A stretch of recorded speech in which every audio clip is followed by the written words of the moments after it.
E a história de Okinawa? Depois que eu fiz o vídeo dos Ainu, o povo indígena do Japão, vocês pediram muito para eu falar de Okinawa. Então, cá estamos, vamos falar de Okinawa.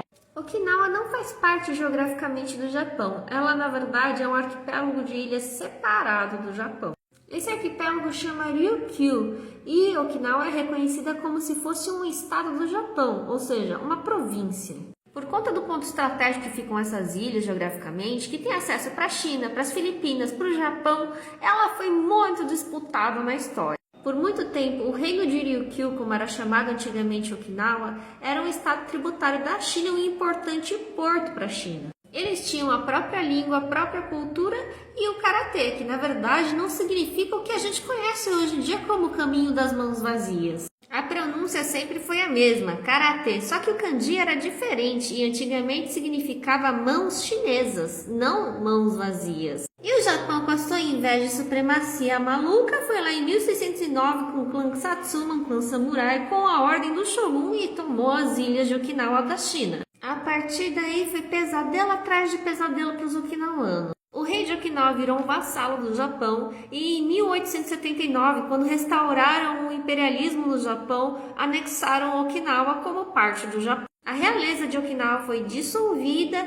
e transformados em nobres que foram incorporados à política japonesa. Foram feitas muitas leis contra a cultura local dos cidadãos, eles não podiam mais falar a língua deles, eles não podiam mais ter a religião deles. Essa população foi marginalizada, era ridicularizada pela sua cultura e também sofria racismo pesado. E venhamos e convenhamos, a cultura de Okinawa é muito diferente do resto todo do Japão. Você já ouviu falar de Ikigai? Isso é uma filosofia de vida principalmente dos okinawanos. As pessoas generalizam falando que é do japonês, mas isso é muito mais aplicado em Okinawa. Se traduzir, Ikigai significa vontade de viver. E você vê claramente que eles aplicam muito bem isso, porque 35% das pessoas com mais de 100 anos do planeta Terra todo estão em Okinawa. Bom, dado o exposto, vocês devem imaginar como foi o alistamento deles na Segunda Guerra Mundial, né? Quem tem vontade de viver não quer ir para a guerra. Mas temos a estimativa de que 25 a 70 mil pessoas acabaram indo para a guerra. Mas é claro que os japoneses, assim como os alemães, davam mais de uma opção para a pessoa. Se ela não quisesse ir na guerra, ela podia ser fuzilada ali mesmo.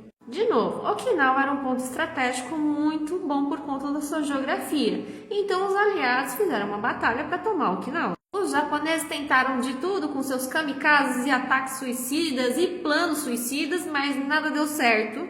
E os aliados conseguiram tomar Okinawa. Mas os japoneses, orgulhosos que são e o valor que eles dão para a vida, eles tentaram convencer os okinawanos a escolherem afindar com a própria vida de livre e espontânea vontade. Eles ameaçaram e colocaram muito medo na cabecinha desse pessoal, falando que quando os soldados americanos chegassem, eles iam cometer atrocidades com eles, então era melhor morrer antes. Existe um memorial Pilar da Paz lá em Okinawa que fala sobre essas pessoas e dá para contar mais ou menos umas 150 mil pessoas que desviveram por vontade própria por conta da pressão dos japoneses. Depois dessa história toda que os aliados conseguiram ocupar Okinawa, os Estados Unidos mantêm bases militares lá até hoje. E também a China voltou a reivindicar Okinawa como parte do território chinês. Só que os okinawanos não querem fazer parte de ninguém e até hoje eles guardam muito ressentimento dos japoneses e eles não se dizem japoneses, eles não se dizem parte do Japão. Com razão, né? E mesmo depois de tanta opressão, a língua dos okinawanos por parte se manteve viva. Tanto é que o japonês dos okinawanos é muito diferente do japonês tradicional. Tá aqui, ó. Isso é o japonês tradicional.